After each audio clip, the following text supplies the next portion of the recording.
une des critiques majeures qui vous est faite dans donc vos publications, votre présentation, votre conférence, c'est cette question du cycle de 60 ans.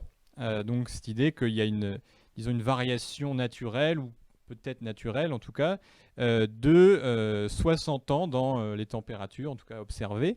Donc le youtubeur Le Réveilleur parle du modèle de Monsieur Gervais, alors comme si c'était votre modèle, et surtout savoir si c'est vraiment juste c'est un modèle parfait, est-ce que c'est un modèle accompli, est-ce que vraiment vous en êtes sûr que c'est le modèle voilà, absolu, etc.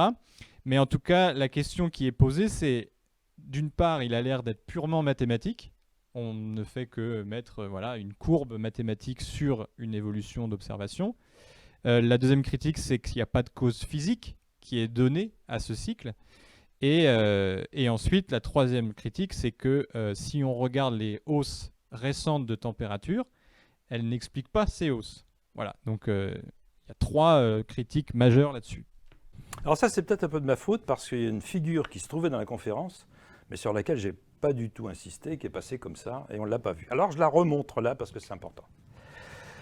C'est pas le modèle de M. Gervais en l'occurrence, là c'est le modèle de Nicolas Scafetta et de bien d'autres qui ont publié sur le cycle de 60 ans. J'en donne la liste dans la conférence. Mais on va regarder ce qu'a dit Nicolas Scafetta. Il a fait une analyse de Fourier des températures de la Terre, d'où il déduit les cycles qui sont déduits de l'analyse de Fourier. C'est comme ça qu'on trouve les cycles, bien sûr, par une analyse de Fourier. Je ne rentre pas dans le détail. On voit c'est d'extraire les fréquences voilà, qui, à partir de qui données apparaissent dans temporelles. les données. On transforme le temps en fréquence. Le cycle qui a la plus grande amplitude, c'est un cycle de 60 ans. Bon. Le deuxième, et ça on va en parler tout de suite, qui arrive juste derrière en amplitude, c'est un cycle de 20 ans. Alors, Scafetta montre dans cette figure que les différentes fréquences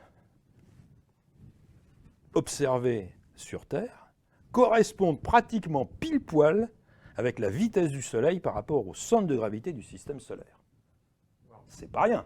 C'est pas rien. Les deux vraiment se superposent magnifiquement. Ça ne peut pas être du hasard. Donc la vitesse du Soleil par rapport au centre de gravité du système solaire. Ce n'est pas un modèle mathématique, ça. Ce sont deux observations qui se corrèlent très bien. D'accord, donc là on est dans une corrélation. Voilà. Mais on aurait pu avoir des corrélations avec plein d'autres trucs. Alors, pourquoi avoir choisi cette oscillation du Soleil autour Scafetta est un astronome. Ah oui. C'est pour ça que tout naturellement, il a puisé dans les connaissances qu'il connaît bien. J'ai eu plusieurs fois l'occasion de rencontrer Nicolas Scafetta. Nous avons pas mal discuté de ces choses-là, bien sûr. Et donc lui, il estime que le fait que le Soleil oscille autour de son centre de gravité fait que l'impact qu'il a sur la planète, avec ses rayonnements, va changer. Alors, mieux que ça, dans une publication plus récente, il montre, je trouve ça, enfin, c'est pas démontré, mais c'est quand même bien montré, sans que ça ait encore atteint le statut de démontrer, mais quand même, c'est une piste vraiment intéressante. Il montre que ça revient un peu, les marées des océans sur Terre sont causées par la Lune, et bien il montre que c'est les deux grosses planètes du système solaire qui sont la cause de ce cycle, de l'effet de marée des deux grosses planètes du système solaire qui sont la cause de ce cycle de 60 ans. Alors, en allant plus loin, voici dans une toute dernière publication, il tient compte cette fois-ci du cycle de 60 ans, comme je l'ai fait, mais en plus il ajoute le cycle de 20 ans, ce que je n'ai pas fait. Et on s'aperçoit que depuis 1975, donc toutes les données satellites depuis 1975 collent remarquablement bien. On ne peut pas faire, effectivement, s'il n'y a que le cycle de 60 ans, ça colle moins bien, j'en disconviens pas. Voilà, okay. Mais si on ajoute le cycle de 20 ans, comme l'a fait Scafetta, ça colle, j'allais dire, parfaitement avec les observations récentes, et en tout cas beaucoup mieux que les projections des modèles du GIEC qui sont ici en vert. Donc en gros, c'est un modèle scientifique où on a à la fois une espèce d'approximation mathématique par rapport à des corrélations, et on essaie de chercher une cause physique quand même qui est derrière c'est cause astronomique. ces modèles mathématiques. Une Donc cause- c'est pas purement mathématique. Tout à fait. D'accord, c'est important de le souligner. Et du coup, oui, pour les hausses récentes, parce que ça a toujours été, voilà, ça a été quelque chose qui a été. Ah, vous avez peut-être parlé d'un autre. Alors, il n'est pas le seul, parce qu'il y a également Antero Ollila, qui est un universitaire finlandais, qui tient également compte de ce qu'il appelle ces résonances astronomiques, et c'est exactement ça. Il tient compte du caractère, enfin des émissions de CO2, mais il tient compte aussi du soleil et des nuages, ce que le GIEC a un peu laissé de côté pour charger la barque sur le CO2. Disons, Et là- disons qu'il y a des marges Voilà. Et la d'erreur, publi mais de qui- Ollila est très intéressante parce qu'il prévoit, comme le modèle du GIEC, mais il ne trouve pas du tout pareil, tout dépendra du Soleil. Et en gros, à la fin de ce siècle, si le Soleil continue comme aujourd'hui, on aura à peu près la même température qu'aujourd'hui à la fin du siècle. Et si le Soleil, en revanche, fait une sieste, comme beaucoup d'astronomes s'y attendent, parce que les différents cycles de taches solaires ont tendance à diminuer d'intensité, et bien à ce moment-là, on aura une température un peu plus basse.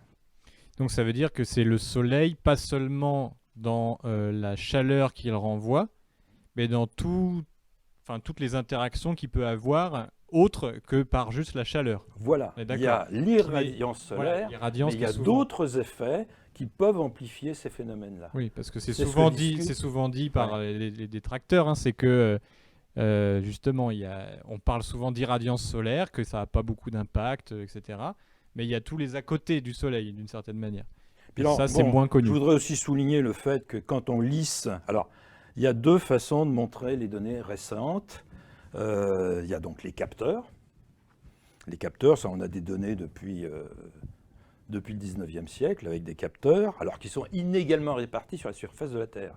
C'est la raison pour laquelle, depuis qu'on a des mesures par satellite, qui couvrent de façon beaucoup plus homogène toute la surface de la Terre, c'est plus fiable de se fier aux satellites. De toute façon, les écarts entre capteurs et satellites ne sont pas considérables, ça joue sur des pouillèmes de degrés. Hein. Toujours est-il que, quand on prend, là j'insiste pour qu'on prenne les données mensuelles, telles qu'elles sont publiées par tous les organismes qui mesurent, en particulier en 2016, il y a eu un pic qui correspond à un phénomène El Niño, mais qui est redescendu de 0,65 degrés dans les mois qui ont suivi. Alors que si on lisse, là c'est très important, hein, parce que c'est vraiment une manipulation, si on lisse les données, on a l'impression que ça continue à monter. Ben non, ça ne continue pas à monter. Les données mensuelles montrent que c'est redescendu et que c'est redescendu au niveau que ça avait depuis 20 ans. Des données mensuelles, j'insiste. Ah oui, non, du coup, vous pensez que c'est une manipulation en fait des gens qui vous disent.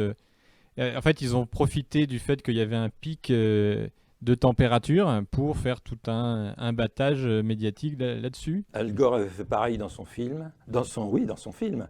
En 1998, il y avait eu un pic El Niño. Je me rappelle, il avait mis un chariot élévateur dans son film pour aller monter jusqu'à le pic El Niño. Oui. Sauf que c'était un pic El Niño qui, lui aussi, ça se voit très bien sur les données mensuelles, était complètement redescendu après. Oui, c'est vrai il est bien redescendu.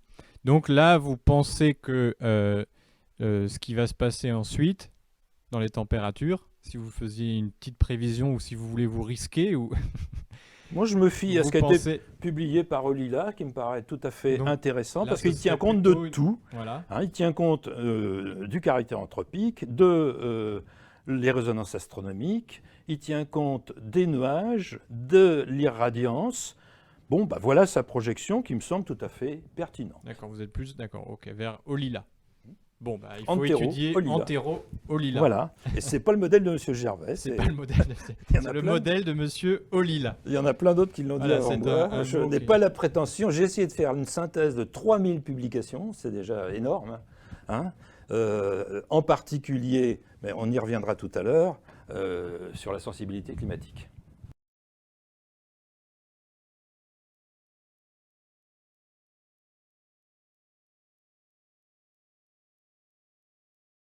Alors là, on va passer donc à la question des modèles informatiques du climat, donc qui, selon vous, s'écartent des observations. Et donc, dans les contradicteurs qu'on a, notamment chez certains youtubeurs, la question c'était non, en fait, ça ne s'écarte pas avec les mesures récentes, donc y compris le El Niño de 2016. Eh bien, en fait, les observations correspondent aux modèles. Certes, les modèles qui prédisent des valeurs les plus basses, mais ça reste quand même dans la fourchette de modèles. Donc c'est pas, le GIEC n'est pas complètement à la ramasse, contrairement au modèle de M. Gervais de 60 ans. Alors, si on reprend les mesures depuis 20 ans, je parle bien des mesures mensuelles, non lissées, et qu'on les rajoute, parce que tout ce que j'ai vu jusqu'à présent, c'est des valeurs lissées. Mais si on rajoute les valeurs non lissées, les valeurs mensuelles, à celles qui sont là, non, ça reste en dessous de tous les modèles. Et je fais remarquer en plus que les courbes d'une même couleur qui correspondent à un même scénario ne sont pas d'accord entre eux. Mais c'est logique, puisqu'on a vu tout à l'heure que c'est entre 1,5 et 4,5. Dans tout ça, par exemple, les modèles de l'école russe sont tout en bas. Eux, ils ne sont pas à 4,5. Ah, les Russes sont en bas. Ouais. Ouais, mais il faut éviter de le dire à la télé, ça. Et les modèles du CEA sont en haut. Les modèles du CEA sont en haut. D'accord. Ah oui, il ne faut pas dire que les Russes sont plus intelligents que le reste du monde. Donc, non, désolé. Et puis depuis le temps que ça dure, non.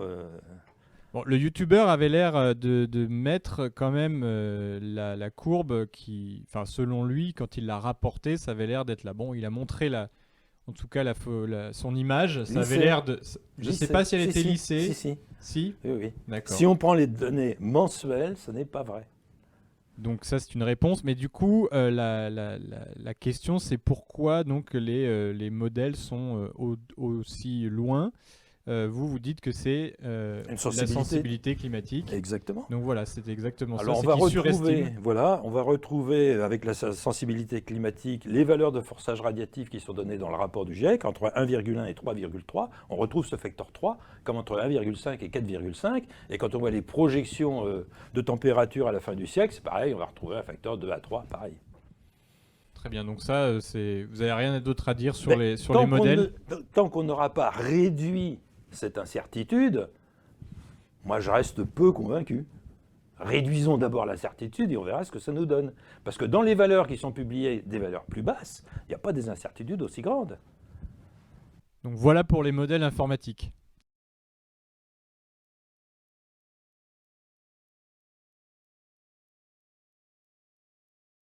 Il y a une autre question qui est venue, c'est sur cette idée de savoir si c'est la température qui cause l'émission de CO2 ou le CO2 qui cause les hausses de température. Et donc, disons, ce qui est amené souvent, c'est une étude récente sur le dernier âge glaciaire, la sortie du dernier âge glaciaire, où ce qui est dit, c'est qu'au départ, c'est l'effet température qui a augmenté le CO2 dans une certaine région de la planète. Je crois que c'est l'hémisphère sud. Et qu'ensuite, ça a augmenté le CO2. Et ensuite, le CO2, par son effet de serre, a augmenté la température dans l'hémisphère nord. Alors, qu'est-ce que vous pensez de cette idée? Est-ce que vous connaissez ça? J'ai pas d'avis. J'ai pas travaillé sur les carottes de glace. Je sais que ça reste controversé, puisque Jean Jouzel lui-même est co-auteur de 2 publications qui disent pas la même chose sur le sujet.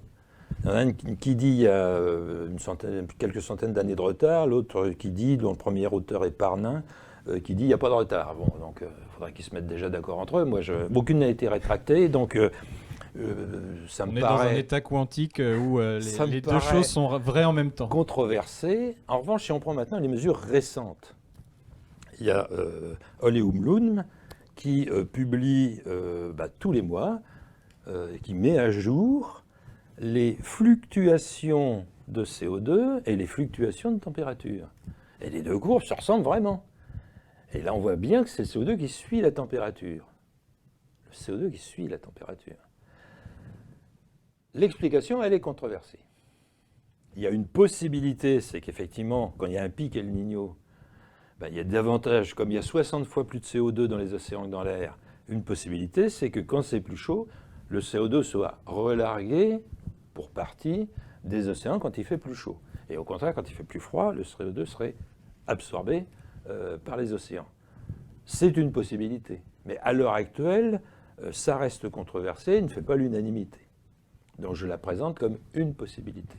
Et même si la température augmente d'abord pour ensuite faire plus de CO2, ça ne veut pas forcément dire que le CO2 ensuite prend le relais pour augmenter encore la température.